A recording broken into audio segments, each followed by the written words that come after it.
Well, well, well. So it's Friday. Daddy's crashing out, honey. You know, the files that he claimed was a hoax? Well, apparently they're so real that he's asked Blondie Bondi to open up the case again and start investigating anybody that might be in there that's a Democrat. Because Daddy still thinks this is political, dear. He's still trying to politicize victims, like he's always done. Now, this may make a red hat on the twatter streets happy today that Daddy's coming after Democrats, but I just want to remind you, honey, I just want to remind you, this isn't about politics. This is about victims, and if you have to arrest Bill, then you're going to have to arrest Daddy, too. If you're going to start arresting people because they might be tied to the Democratic political party and there's names in those files, but then you're going to have to arrest all the Republicans' names who are in those files that are. You understand what I'm saying? When you point the finger at someone else, three are pointing back at you. And if Pam Blondie Bondi knows what's good for her, honey, she would resign today. She would resign today if she knew what was good for her. And something else I've noticed as I'm going through all these emails and all these files and JPEGs and everything else, something that's become abundantly clear. Abundantly clear. A couple of things. Firstly, after Jeffrey passed away, people thought they should not have to investigate him anymore. That's abundantly clear. That they just said, you know what, we're done investigating this any further. He's dead. Let's just lay it to rest today. Yep, that's abundantly clear to me.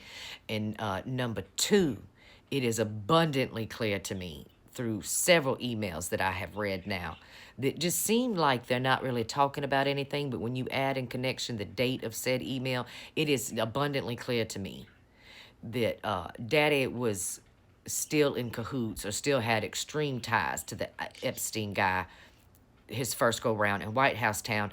It is abundantly clear that people were reaching out to Jeffrey for advice on all sorts of things that had to do with Daddy Dumpy Pants in 2016, 17, 18. It's abundantly clear. It's abundantly clear. Jeffrey was being praised and people giving him thanks for helping them get positions, dear, in different industries and in politics in particular. There's so many emails where the responders just telling Jeffrey, you were right, you were spot on, you called it directly, you clearly have the inside track on Trump today. That was the perfect, just, it's abundantly clear, honey. Abundantly clear. And the GOP and Daddy Dumpy Pants can try to twist it and contort it into some kind of way to say that Jeffrey was obsessed with Daddy.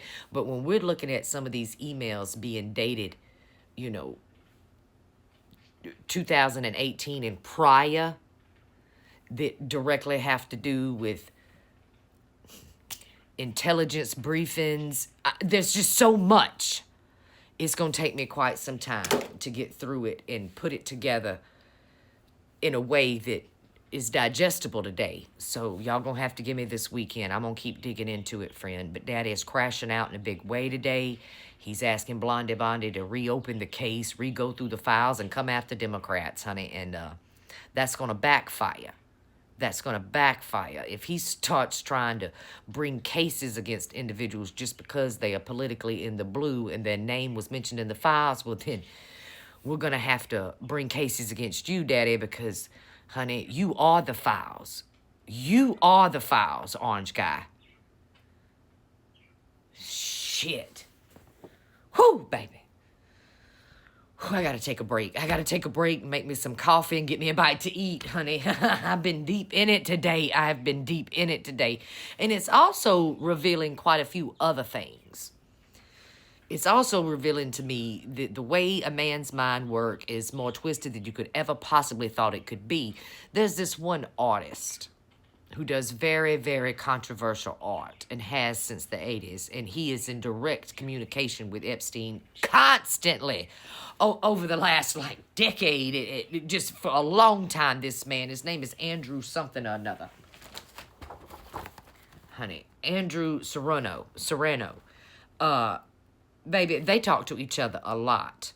A lot. There's a lot of emails between these two. Some of them just have to do with Mr. Andrews Serrano's artwork, but some of them are directly about Daddy Dumpy Pants. And this one in October 10th of 2016 is just strange, honey. It's very, very strange. Let me read it to you.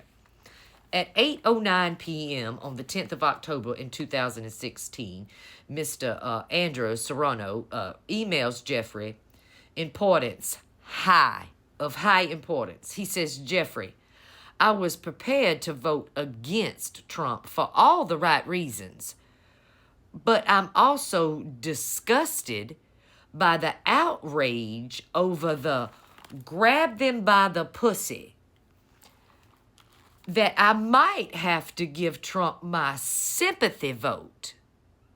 What? How backwards is that? This man, this artist, has created entire art installments about Trump, okay, massive ones, where he collected every product that Trump has ever put his name on and sold for display. Honey, he had so many negative things to say about Daddy, but for some reason, the fact that the whole world was upset that Daddy said it's okay to grab him by the pussy, for some reason, that made him feel like he needed to give Daddy sympathy. What? The fuck do you mean? Honey, everybody tied to Epstein. Everybody, it seems, was not the fuck okay. That should have been the reason that you didn't want to give him a vote. Sympathy? They have sympathy for each other. Just like Daddy said the other day on Air Force One. He wasn't upset about the victims. He felt sorry for Andrew for having his titles removed. That's who he was worried about. The perpetrator, honey. So birds of a feather flock the fuck together even when they don't like each other. Even when they don't like each other, they still flock together over their proclivities, honey. Just, it's crazy, the things, honey, the absolute things, baby.